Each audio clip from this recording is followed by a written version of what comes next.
dia, soc Ricard Ferrer, tècnic lingüístic de la Universitat d'Alacant. Quan parlem de les ciències de la salut, fem referència al conjunt de disciplines científiques i tècniques que tracten la preservació i restauració de la salut, tant humana com animal. Aquesta finalitat implica tractar l'anatomia, la fisiologia, és a dir, les funcions dels éssers vius, i les patologies d'aquests éssers vius. També els mitjans de prevenció i les teràpies per a guarir les malalties. I, tot plegat, això s'aplica a les diverses àrees de coneixement de les ciències de la salut: farmàcia, infermeria, medicina, optometria, podologia, veterinària, etc., amb els punts de contacte que té amb les ciències naturals, especialment la biologia o la química. Els termes que integren les ciències de la salut els comparteix la comunitat científica a escala internacional, més enllà de les possibles adaptacions que es facin en cada llengua. Ara bé, la terminologia mèdica, tant en català com en la resta de llengües, incorpora també altres termes patrimonials, és a dir, que s'han format per l'evolució natural de la pròpia llengua. Tenim, en el nostre cas, canell, femta, mugró, nadó, cinglot, palmell, renyó, ronyó. Són paraules quotidianes que la medicina ha elevat a la categoria de tècniques. De la medicina antiga encara perduren termes com èczema, espasme, pàncrees o tètan. L'altra gran línia mèdica medieval, l'àrab, ens ha deixat mots com xarop, sucre o alcohol. I de la tradició dels textos en llatí apareixeran termes com addicció, furòncol, injecció o papil·la. El català, com les altres llengües, té, a més, molts termes lingüístics en aparença grecs o llatins, però que no existiren en l'època clàssica. Són, en realitat, formes cultes generades actualment per derivació o composició, i amb arrels o afixos grecollatins. Si sabem identificar les arrels i els afixos, sabrem quins significats tenen. Els avantatges són clars: denominacions similars en moltes llengües, i això du a la comprensió de textos tècnics en altres llengües i facilitat per a les tasques de traducció. Focalitzem ara en les arrels cultes.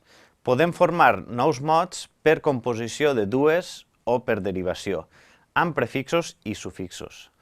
Vos propose que intenteu saber el significat de les arrels següents: cefalo, cefal, dàctil, gingiv, hepat, hepato, rino.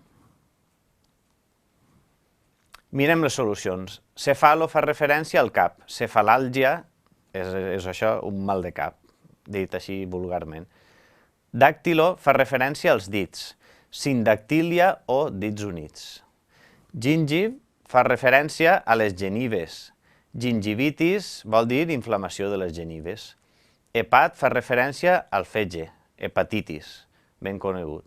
Rino, al nas. Rinoplàstia seria la cirurgia del nas.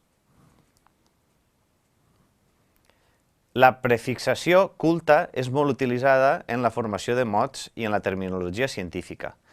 Podeu deduir el significat dels prefixos següents si els mirem funcionant en una paraula.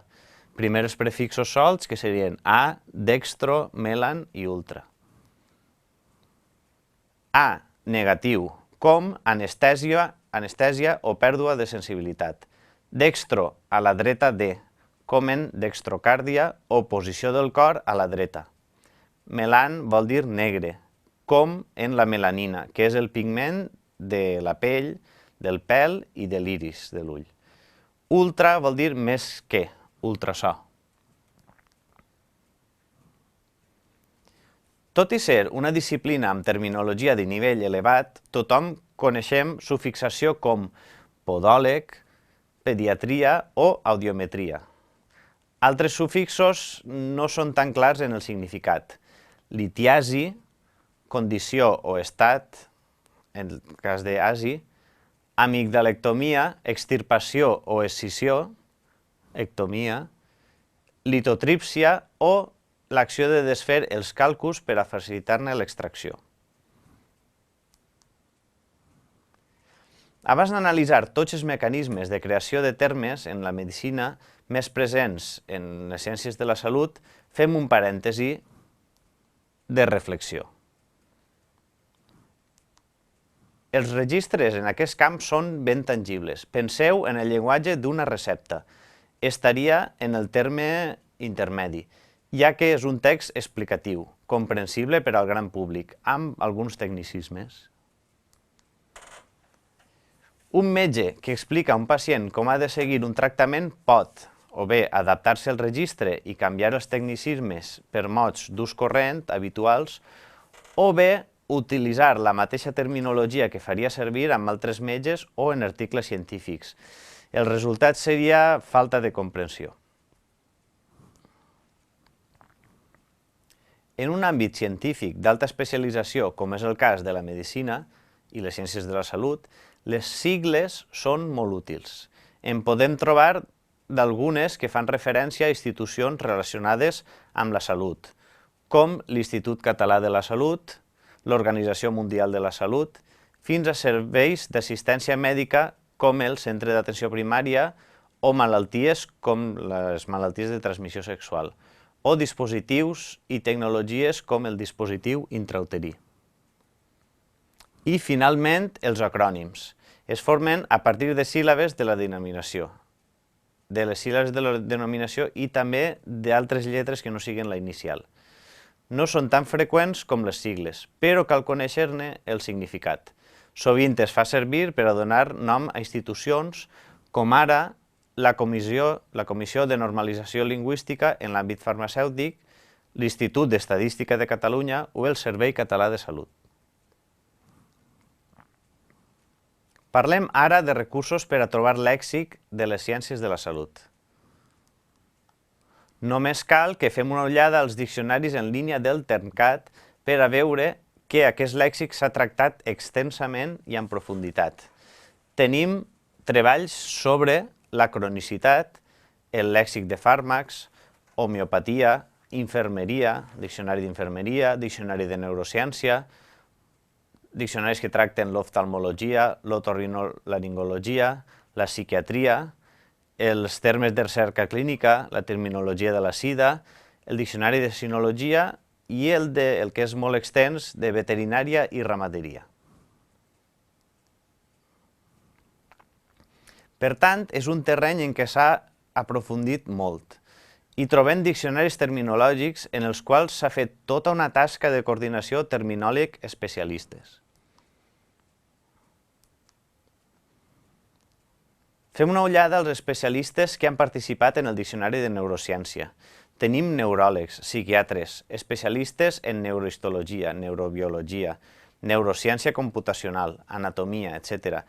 És a dir, un especialista per cada àrea temàtica. Així veiem una definició, l'àrea de Broca, del Diccionari de Neurociència. Altres obres col·lectives amb gran bagatge terminològic i esforç humà són el Diccionari Enciclopèdic de Medicina de la Gran Enciclopèdia Catalana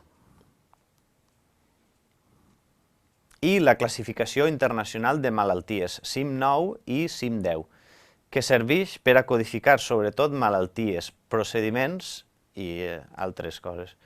És una classificació tan exhaustiva com és possible dels termes i es fa en forma jeràrquica. Per tant, és un privilegi per a la nostra llengua poder disposar de tot un cabal lèxic enorme en ciències de la salut. Això gràcies al bon treball de les entitats de referència, incloent-hi les universitats, empreses i entitats públiques, i del treball en equip de lingüistes, terminòlegs i institucions. Moltes gràcies per l'atenció.